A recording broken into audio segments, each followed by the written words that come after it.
आज मैं आपको एक बहुत ही सुंदर और प्रेरणादायक कथा सुनाने जा रहा हूं, जिसका नाम है गृहस्थ की सच्ची भक्ति। ये कथा हमें सिखाती है कि भगवान की भक्ति केवल शब्दों से नहीं, बल्कि मन और कर्म से होती है। एक बार की बात है, महर्षि नारद जी दिन रात नारायण नारायण का जाप करते रहते थे। वे बहुत बार भगवान का नाम लेते थे। एक दिन उनके मन में विचार आया, मैं तो हर समय भगवान का नाम लेता हूं, शायद मैं ही भगवान का सबसे बड़ा भक्त हूं। ये सोचकर वे भगवान विष्णु के पास पहुंचे और बोले, भगवान, आपका सबसे बड़ा भक्त कौन है? भगवान विष्णु मुस्कुराए और बोले, फलां गांव का एक साधारण किसान मेरा सबसे बड़ा भक्त है। यह सुनकर नारद जी चौंक गए। उन्हें विश्वास नहीं हुआ।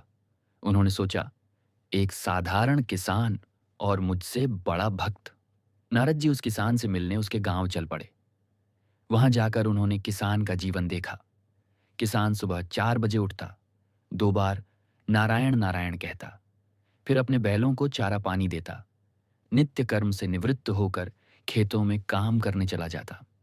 दिन भर मेहनत करता, दोपहर को थोड़ा भोजन करता, फिर दोबारा काम में लग जाता।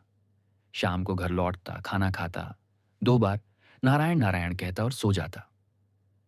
पूरे दिन में वह केवल 4 बार भगवान का नाम लेता था। नारद जी हैरान हो गए। वे मन ही मन सोचने लगे, मैं तो दिन भर नाम जपता हूं और यह किसान केवल 4 बार, फिर भी भगवान इसे सबसे बड़ा भक्त कहते हैं। वे वापस विष्णु भगवान के पास पहुंचे और अपनी परेशानी बताई। तब भगवान विष्णु ने नारद जी को एक पानी से भरा कटोरा दिया और बोले, इसे लेकर पूरे दिन घूमो, लेकिन ध्यान रखना, एक बूंद पानी भी न गिरे। अगर एक बूंद भी गिरी तो मेरा सुदर्शन चक्र तुम्हें दंड देगा। नारद जी कटोरा लेकर चल पड़े। सारा दिन वे बस उसी कटोरे पर ध्यान देते रहे। पानी न गिरे, बस यही सोचते रहे। शाम हो गई, एक भी बूंद नहीं गिरी। नारद जी ने राहत की सांस ली। वे भगवान के पास लौट आए। भगवान ने पूछा, नारद, आज भ्रमण कैसा रहा? नारद बोले, भगवान, बहुत तनाव भरा था। पूरा ध्यान इसी में लगा रहा कि पानी न गिरे। भगवान ने फिर पूछा, आज कितनी बार मेरा नाम लिया? नारद जी चुप हो गए। फिर बोले, भगवान, मैं आपका नाम ले ही नहीं पाया। पूरा ध्यान कटोरे पर ही रहा। तब भगवान विष्णु मुस्कुराए और बोले, नारद, जिस तरह तुम पूरे दिन डर और जिम्मेदारी में फंसे रहे, ठीक वैसे ही वह किसान अपने परिवार, रोजगार और जीवन की चिंताओं में फंसा रहता है, फिर भी सुबह शाम मुझे याद करता है। यही सच्ची भक्ति है। जो कठिन जीवन में भी भगवान को नहीं भूलता, वही मेरा सच्चा भक्त है।